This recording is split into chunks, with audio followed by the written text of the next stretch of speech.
Shalom, a paz de Cristo esteja com todos vocês. Estamos aqui para dar continuidade ao nosso estudo, de Cântico dos Cânticos, Cantares, como preferir chamar. E é um estudo que tem sido bênção, apesar de ele ter se prolongado um pouco, porque a gente está indo capítulo por capítulo, mas é um estudo que é muito rico, então não dá para correr com ele.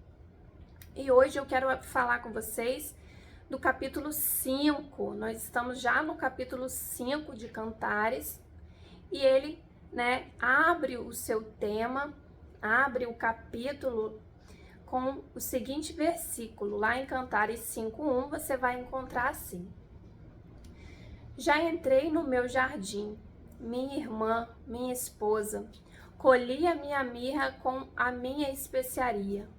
Comi o meu favo com o mel, bebi o meu vinho com o meu leite. Comei, amigos, bebei abundantemente, ó amados. Então aqui é uma fala do rei, dizendo que ele já entrou no jardim, chamando a moça, de minha irmã e minha esposa. Falando que ele já colheu a mirra, já tem as especiarias, está ali se deleitando e está chamando outros para se deleitar também nesse grande banquete. Então você vê que a gente vem caminhando, no capítulo 1, a gente viu que a esposa, essa moça, ainda insegura, começa o relacionamento, ele se conhecendo, ela meio insegura. Depois a gente vê o evoluir dele chamando ela, elogiando, e depois chamando ela para um desafio maior, para ela ir com ele às colinas, aos montes.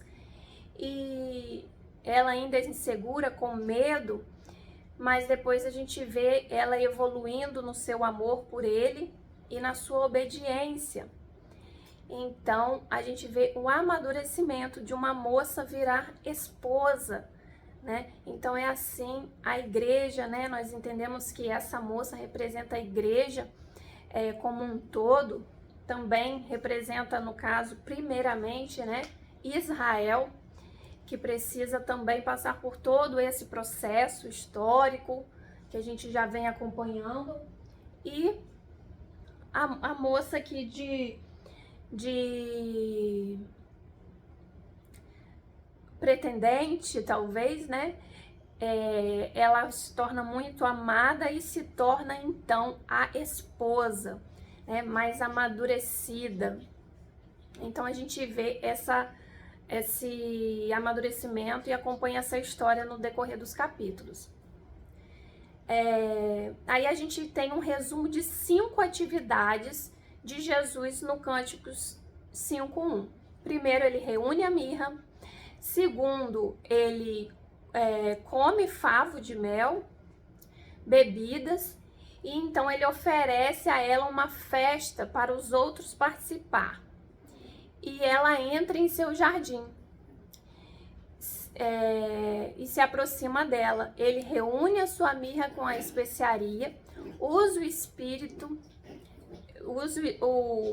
o que o Espírito tem trabalhado nela, A gente já vê o Espírito Santo trabalhando nessa noiva.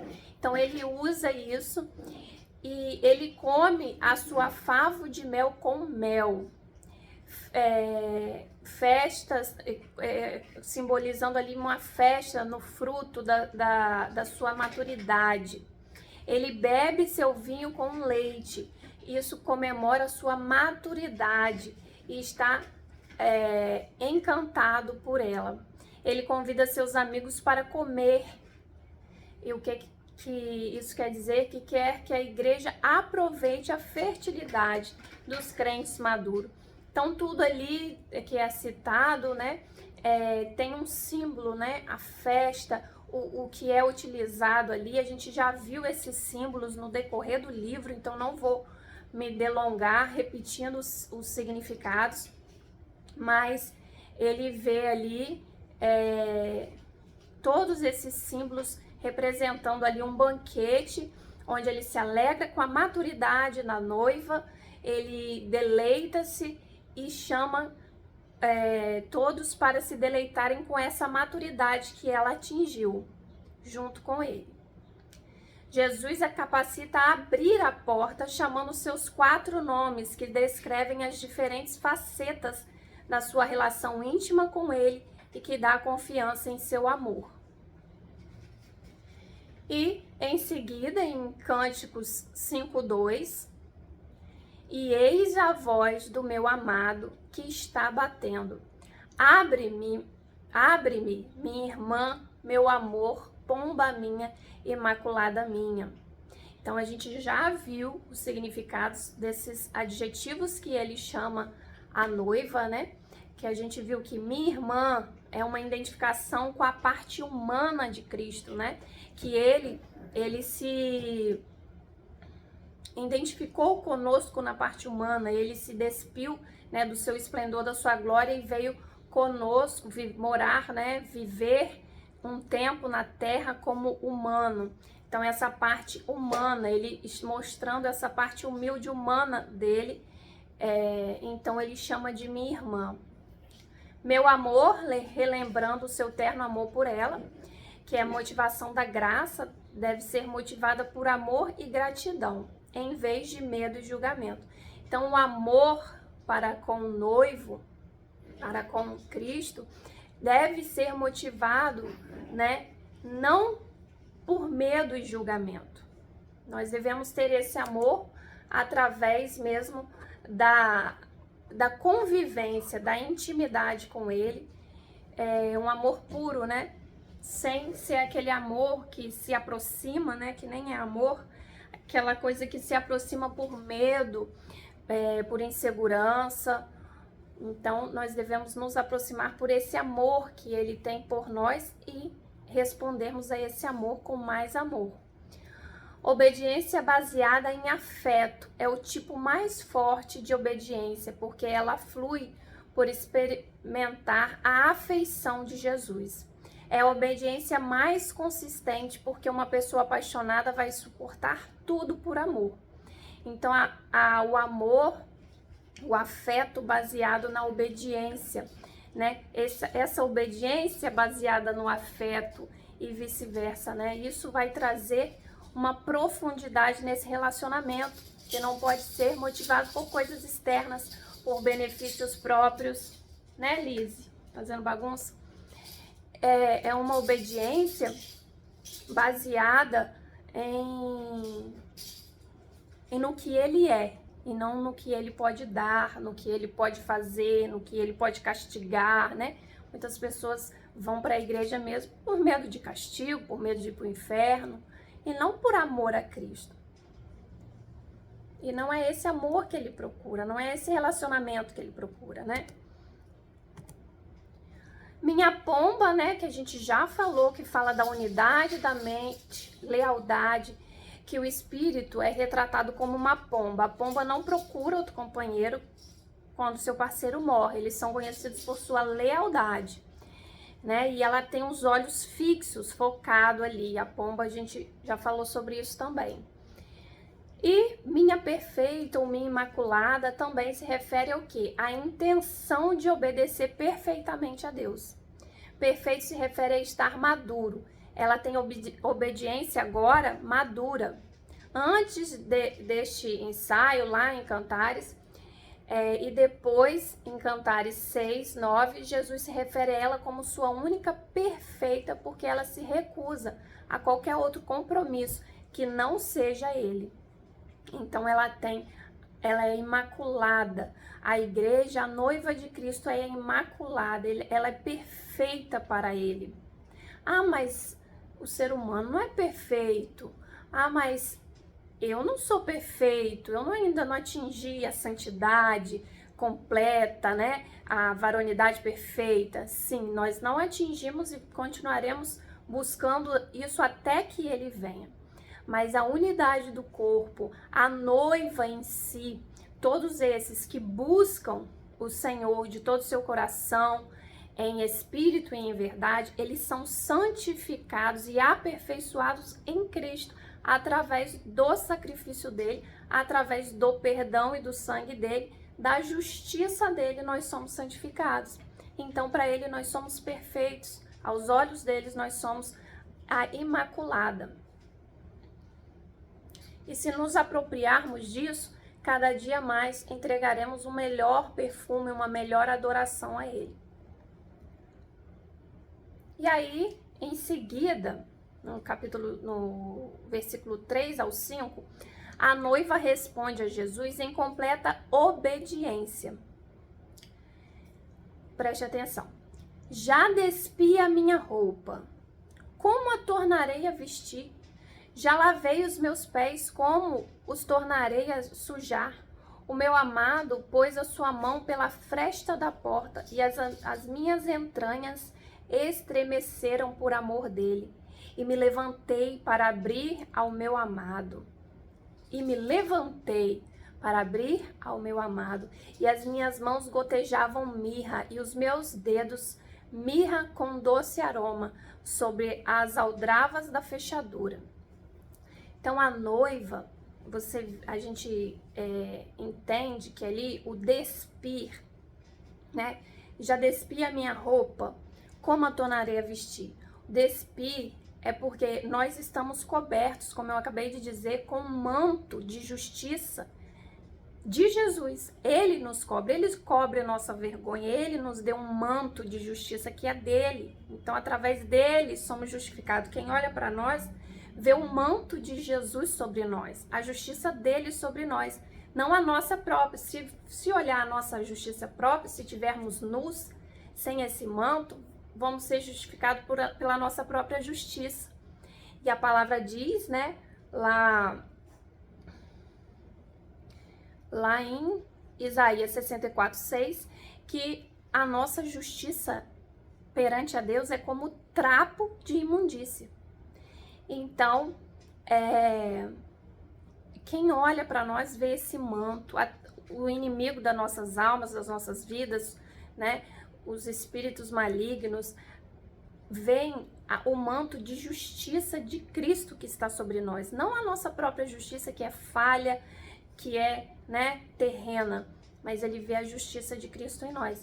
Então, por isso, ela fala: eu já me despi da minha roupa, do meu eu já nasci de novo, eu já coloquei um manto de justiça, eu não posso voltar a me sujar, a me despir, a ficar nua, né? Ficar sem a proteção de Cristo, eu não posso. Ela ali tá enfatizando a importância, né? Eu já lavei os meus pés, né? Os pés também indicam uma santidade diária, porque o pé você tem que lavar todo dia, né? Então a santidade diária que a gente precisa. Então eu já lavei os meus pés, como tornarei a sujar? Eu não vou pisar mais na lama, eu acabei de lavar meu pé. Então a noiva ali, ela surge em obediência e abre o seu coração para Jesus. Depois da aprovação, está claro que ela respondeu em obediência, porque ela fala que ela não pode se sujar novamente, mas ela corre ao encontro dele, ela corre para abrir a porta, porque ele a está esperando. Então, ela vai em obediência ao Senhor, né, da sua vida, ao seu amado. Onde fala lá, Isaías 61:10 e Zacarias 3:1 e 5, fala essa questão do manto de justiça, quem quiser procurar depois.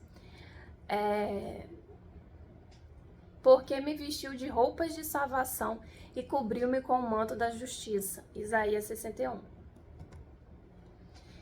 Lavar os pés, como eu falei, fala da necessidade de limpeza espiritual diária, e ela se recusa a contaminar seus pés através de outros compromissos. Eu não vou sair para outros lugares. Eu estou aqui aguardando meu amado, limpando meus pés. Então eu não vou me levantar novamente para outro que não seja ele. Eu não vou me sujar novamente, né? Então fala do nosso compromisso com o Senhor. Depois que ele está sobre a nossa vida, que a gente não tenha outra prioridade e que não coloquemos a nossa vida, a nossa santidade em risco por outros compromissos, afazeres, necessidades, que não seja o próprio Senhor, né? Claro que Ele nunca vai pedir para a gente se sujar novamente, Ele vai pedir para que a gente siga o caminho, né? E nem sempre esse caminho é fácil, mas é um caminho que nos leva à maturidade. Então, nós temos o primeiro teste. Jesus retira a sua presença dela. Lembra que lá no capítulo 3, ele também retira a presença dela. Ele chama ela para o monte, ela fala que vai ficar ali, por ali mesmo, esperando ele voltar. Então, meio que ela desobedece, mas não por desobediência, por não querer fazer. Ela desobedece por um certo medo e receio. E ali ele tira a presença dela e ela logo volta atrás e o procura novamente, fala que quer ir com ele porque ela reconhece que sem a presença dele ela não pode fazer nada e que ele é a segurança dela, ele é poderoso, ele consegue, né, matar ursos e leões, que são os obstáculos ali de subir essa montanha. Então ela responde novamente em obediência, perdendo esse medo. E agora ele também retira a presença dela, mas não porque ela desobedeceu. Ela obedeceu, ela foi até a porta. Mas olha bem, eu abri ao meu amado, mas já o meu amado tinha se retirado e tinha ido. A minha alma desfaleceu quando ele falou. Busquei-o e não achei, chamei-o e não me respondeu. O Senhor, às vezes, se esconde da noiva ou de nós em duas ocasiões em Cantares ali. Ele retira a presença enquanto ela anda em obediência plena em Cantares 5 e 6. Portanto, essa temporada é diferente da anterior, da disciplina que ela recebeu por não obedecer antes, por medo. Essa não é por causa de sua desobediência, porque Jesus também prometeu nunca nos deixar ou nos abandonar. Vemos lá em Hebreus 13, não te deixarei nem te desampararei. No entanto, ele se retira, às vezes ele retira os sentimentos perceptíveis da sua presença manifesta ali, para nos testar e levar o nosso amor a uma maturidade, como ela mesma orou lá, ela pediu, lembra? Capítulo 4, pediu o vento norte, pediu o vento sul, que é um vento, né, mais tranquilo, digamos assim. O outro vento é um vento que tira tudo do lugar, é um vento que tira tudo que está errado, né, que abala mesmo. Mas ela pediu para esse vento vir abalar, para tirar o que não presta, né? Às vezes nós pedimos esse vento do Senhor na nossa vida, vem aquele vento que tira tudo, tira todas as impurezas, mesmo que tenha que te chacoalhar, te tirar da sua zona de conforto, nos tirar dessa zona de conforto. A gente pede que esse vento venha, porque nós precisamos avançar. E no reino não existe meio termo, ou é avanço ou é retrocesso. Não existe, eu tô aqui numa posição confortável, eu já alcancei uma certa santidade, eu já alcancei um ministério, eu tô bem em Cristo, aqui tá bom. E parou por ali e assim tá bom. Não existe isso no reino dos céus, né? A gente ou está em evolução, obedecendo a voz de Deus, a gente vai estar sempre evoluindo, dia após dia, mês após mês, ciclo após ciclo. Ou se a gente fica em desobediência, a gente fica prostrado e tá retrocedendo, porque sem avançar eu retrocedo de alguma forma. Eu não tô ali paradinho no meio, eu tô retrocedendo, porque eu deveria estar avançando. Então, o conforto não é o nosso lugar, né? A gente tem que estar sempre passando por esse desconforto para evoluir, para avançar. E esse vento, ela já tinha pedido esse vento para balançar. Então, ela mesma pediu. E ali ela sente a presença dele retirada e ela se entristece, ela se desespera, ela fica com o coração ali, né, em pranto. Mas isso não, ele não se retirou por causa do pecado, nem é um ataque do diabo.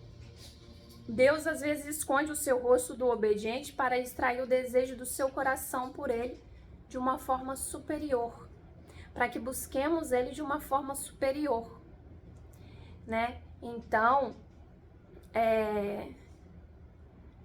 eu acredito assim que às vezes a gente não dá valor àquilo que a gente tem todo dia, né? Se fosse tudo tão fácil, sentir a presença, ter a manifestação do poder do Senhor todo dia, nós talvez não daríamos tanto valor. Então, às vezes Deus retira aquele conforto, aquela presença, para que nós possamos amá-lo, buscá-lo com fogo, com determinação pelo que ele é, mesmo sem sentir ali no momento aquele conforto, aquela presença, né? O agir ali, talvez sobrenatural de Deus, às vezes ouvir uns nãos de Deus, mesmo assim, ele permite que a gente passe por esses momentos para que possamos continuar, para testar até onde vai o nosso amor. É só por interesse, por poder, por manifestação do Espírito, por glória. Claro que isso é maravilhoso, mas a gente só quer o Senhor por essas coisas, às vezes para benefício próprio, para usar essas coisas, como a gente vê acontecer.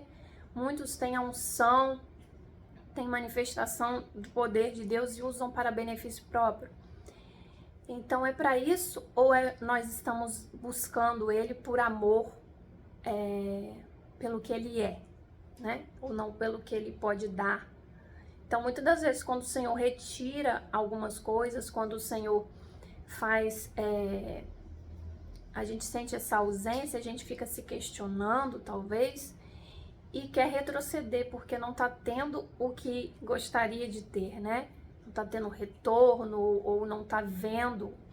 Mas no mundo espiritual tudo tá acontecendo, né? Basta a gente ter fé, que a gente tá plantando coisas, e que no momento oportuno a gente irá colher, e que não é porque Deus não se manifestou naquele momento que aquilo não está sendo uma semente que você está plantando, não está sendo visto por Deus, mas às vezes é necessário ele se retirar para a gente mostrar que a gente o ama, além de tudo que ele faz.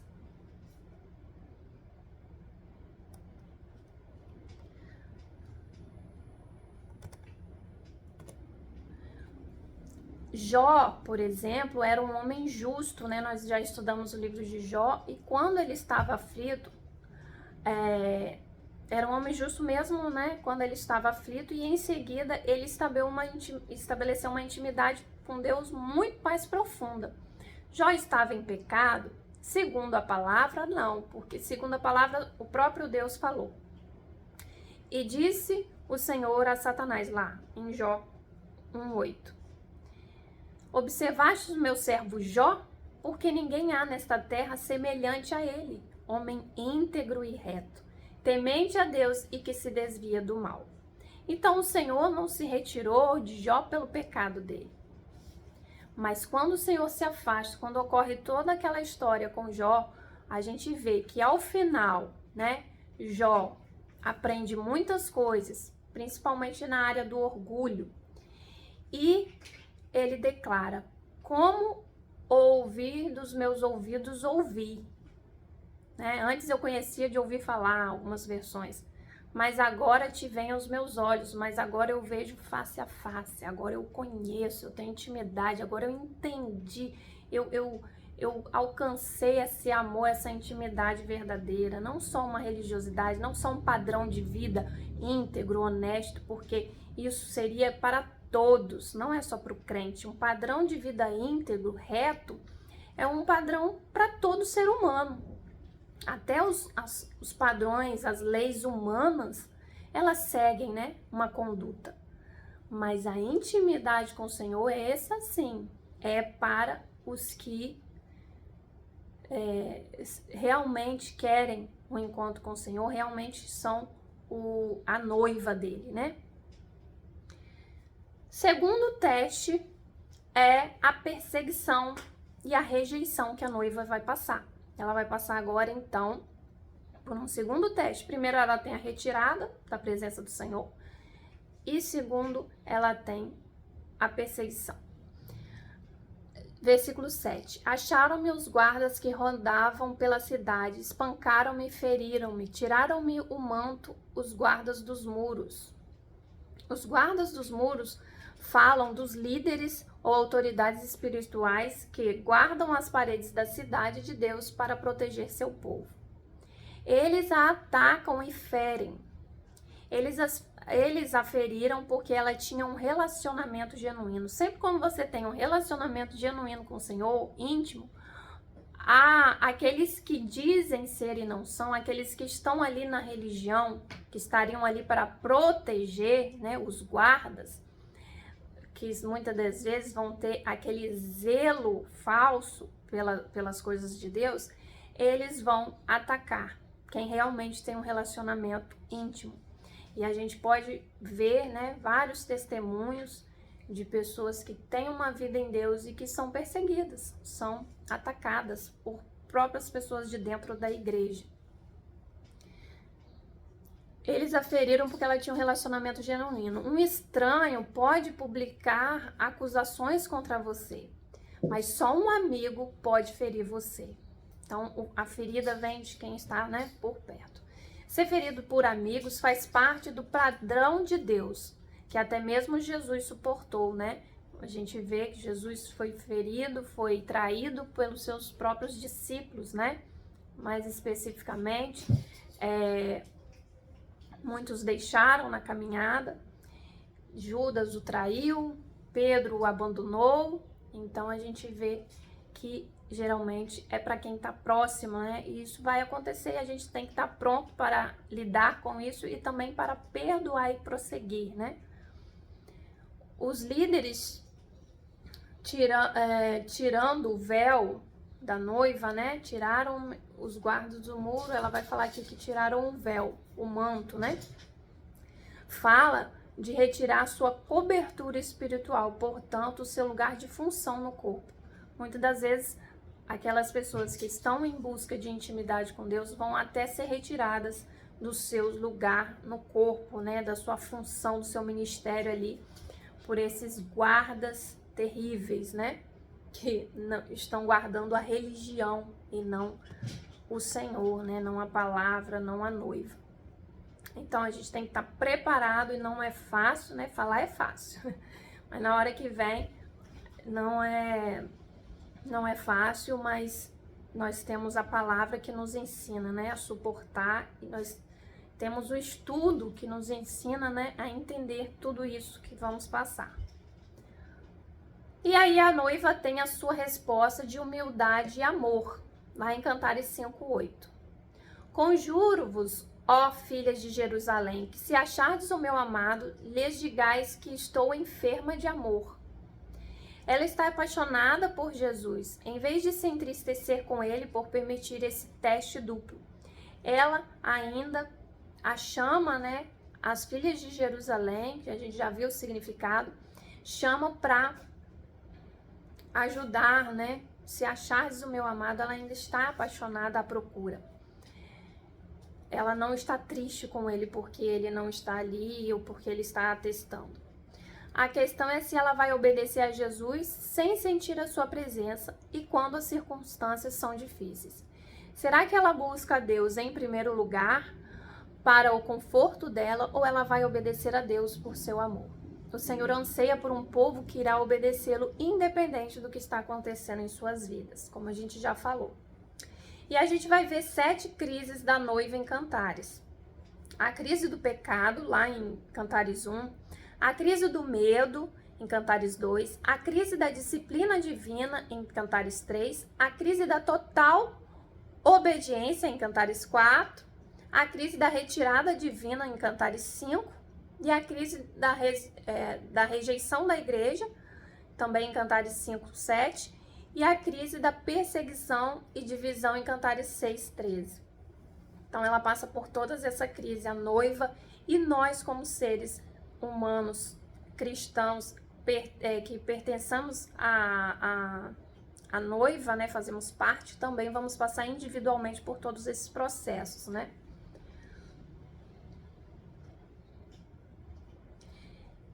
é lá em Cânticos 5:9, quem é o teu amado mais do que outro amado? Ó tu, a mais formosa entre as mulheres. Quem é o teu amado mais do que outro amado, que tanto nos conjuras? Então, as filhas de Jerusalém perguntam a ela. As filhas espiritualmente imaturas fazem perguntas para a noiva durante toda a canção. Elas viram que Jesus tem o poder de despertar o amor na noiva no meio das provações mais severas. Por que você é tão fiel a ele? O que você sabe dele que nós não sabemos? As filhas não entendem esse tipo de dedicação. As filhas tinham outros amados que eram mais importantes para elas do que Jesus, como pessoas, amigos, ministério, dinheiro, trabalho, lazer, poder, proeminência e conforto.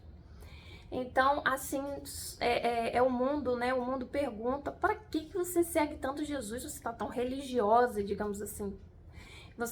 Por que você faz isso? Por que você ama tanto? Por que você fica tanto na igreja? Por que você faz tanta coisa? Por que você só fala de Jesus? O que você vê nele que a gente não conseguiu ver ainda? Eu conheço, mas por quê? Por quê? Né? Muitas das vezes a gente é questionado, com certeza, por alguns pessoalmente, e alguns pensam isso e a gente nem sabe. Por quê? Então, muitos ainda não conhecem, mas não entendem o nosso amor, não entendem a nossa dedicação ao Senhor. E aqui as filhas de Jerusalém assim pensavam, né? E a gente pode também colocar isso na história, né? De Israel, o que vê nesse Deus, né? De Israel, por que ele é tão forte, por que tantos são fiéis até hoje, por que a cultura persiste até hoje, né? De Israel. Depois a gente vai falar melhor sobre isso. A resposta da noiva, a esplêndida majestade de Jesus. Então ela responde falando sobre a majestade de Jesus, proclamando a beleza, e ela usa, o Espírito Santo usa metáforas do corpo humano para transmitir 10 atributos da personalidade de Deus. Cada atributo tem 2 descrições. Vamos ler então Cânticos 5, do 10 ao 16. O meu amado é branco e rosado, ele é o primeiro entre 10.000. A sua cabeça é como ouro mais apurado, os seus cabelos são crespos, os seus olhos são como os das pombas, as suas faces são como um canteiro de bálsamo, como flores perfumadas, os seus lábios são como lírios, as suas mãos são como anéis de ouro, e o seu ventre como alvo marfim, coberto de serafins. As suas pernas como colunas de mármore, o seu aspecto como Líbano. A sua boca é muitíssimo suave, sim, ele é totalmente desejável. Tal é o meu amado e tal o meu amigo. Então, primeiro, sua cabeça representa sua soberania e liderança sobre todos os seus cachos de cabelo. 2, sua dedicação a Deus e à igreja. No cacho de cabelo, né? 2, representa sua dedicação a Deus e à igreja. Seus olhos representam seu infinito conhecimento, sabedoria, entendimento e discernimento. Suas bochechas são suas emoções. Tudo isso já foi falado, né? Seus lábios é sua palavra, suas mãos, sua ação divina, seu corpo, sua compaixão, suas pernas, seu caminhar e a administração de seus propósitos. Seu semblante, sua impartição ao seu povo, sua boca, intimidade com ele. Ele é totalmente amável, completa beleza, e ele é o meu amado e meu amigo. Então a gente vê toda essa beleza, ela descreve toda essa beleza de Jesus para as filhas de Jerusalém. E a gente vai ver no capítulo seguinte que as filhas começam a se interessar por ele, querer procurar junto com ela, porque ela descreve com todo o seu amor a beleza que ela encontrou nele, que elas ainda não encontraram. Então é muito interessante a gente ver isso, né, e fazer uma certa analogia. Depois nós vamos fazer uma analogia disso sobre a história de Israel como um todo e como isso, né, se encaixa. Mas como noiva a gente vê uma evolução dessa noiva que passa a ser agora apaixonada e ela passa a levar para outros o seu amor e mostrar o que atrai a atenção, né? Então, essa é a nossa missão aqui na Terra, né? Amar a Cristo sobre todas as coisas. E esse amor vai trazer outras pessoas, né, a buscar, a até ser curiosos para saber o que a gente encontrou de tão bom e querer também algo bom. Então, esse é o capítulo 5, nós iremos posteriormente fazer o capítulo 6. Bons estudos, que o Senhor possa colocar essa palavra, esse estudo em seu coração, que você possa ruminar essa palavra, os ensinamentos que tem aqui, preciosos, e que isso possa florescer, frutificar na sua vida. Assim como a noiva amadureceu e obedeceu, mesmo com a presença do Senhor sendo retirada dela, que possamos também obedecer e amadurecer no Senhor com amor. Shalom, shalom e até mais.